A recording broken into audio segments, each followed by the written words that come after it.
ឃ្លាំងស្តុកទំនិញដ៏ធំរបស់ក្រុមហ៊ុន Valberry ស្ថិតនៅតំបន់ Tambov ចម្ងាយជិត500គីឡូម៉ែត្រភាគអាគ្នេយ៍ទីក្រុងម៉ូស្គូត្រូវអគ្គិភ័យឆាបឆេះសន្ធោសន្ធៅ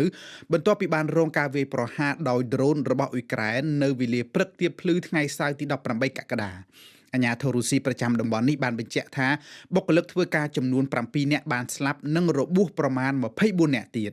ដោយឡែកទីតាំងឃ្លាំងមួយទៀតស្ថិតនៅជិតទីក្រុងម៉ូស្គូរបស់ក្រុមហ៊ុនដដែលនេះក៏បានរងការវាយប្រហារដោយដ្រូនរបស់អ៊ុយក្រែនដែរក្នុងពេលជាមួយគ្នាបណ្ដាលឲ្យស្លាប់មនុស្សចំនួន1នាក់និងរបួស37នាក់លោក Andrei Vorobyov អភិបាលតំបន់មូស្គូបានឲ្យដឹងដែរថាអគ្គិភ័យក៏បានឆាបឆេះដែរនៅទីតាំងឃ្លាំងស្តុកប្រេងមួយកន្លែងក្នុងឃុំ Noginsk ភាគខាងកើតទីក្រុងម៉ូស្គូ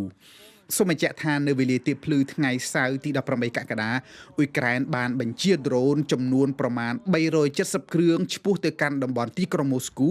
ដែលស្ថិតនៅចម្ងាយជិត1000គីឡូម៉ែត្រពីបន្ទាត់សមរភូមិអភិបាលក្រុងមូស្គូបានបង្ហោះសារលើបណ្ដាញ Telegram អះអាងថាភាគច្រើននៃដ្រូនរបស់អ៊ុយក្រែនត្រូវបានប្រព័ន្ធការពារផ្លូវអាកាសរុស្ស៊ីស្ទាក់កំទេចបានតាំងតែពីនៅឆ្ងាយតែមាន64គ្រឿងដែរដែលគេបានស្ទាក់ធ្លាក់នៅជិតទីក្រុងម៉ូស្គូនៅលើបណ្ដាញសង្គម X ព្រឹកថ្ងៃសៅរ៍វិញលោក Zelensky បានបង្ហោះសារអះអាងថាទីតាំងឃ្លាំងស្តុកសម្ភារៈរបស់រុស្ស៊ីដ៏ធំចំនួន2ត្រូវដ្រូនអ៊ុយក្រែនវាយប្រហារបានសម្រេចលោក Zelensky បានបញ្ជាក់ថាឃ្លាំងទាំងពីរនេះ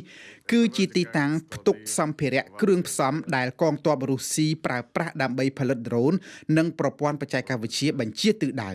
គូក៏សម្គាល់ថាប៉ុន្មានសប្តាហ៍មកនេះអ៊ុយក្រែនបានសម្រុកវាយប្រហារចូលកាន់តែជ្រៅក្នុងទឹកដីរុស្ស៊ី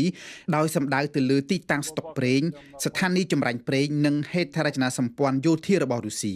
មិនត្រឹមតែប៉ុណ្ណោះទេនៅក្នុងសមុទ្រ Azov ជិតតំបន់គ្រីមេអ៊ុយក្រែនបានបញ្ជាដ្រូនវាយកំទេចនាវាដឹកប្រេងនិងដឹកទំនិញរបស់រុស្ស៊ីបានជាង150គ្រឿងក្នុងរយៈពេលត្រឹមតែ10ថ្ងៃចុងក្រោយនេះ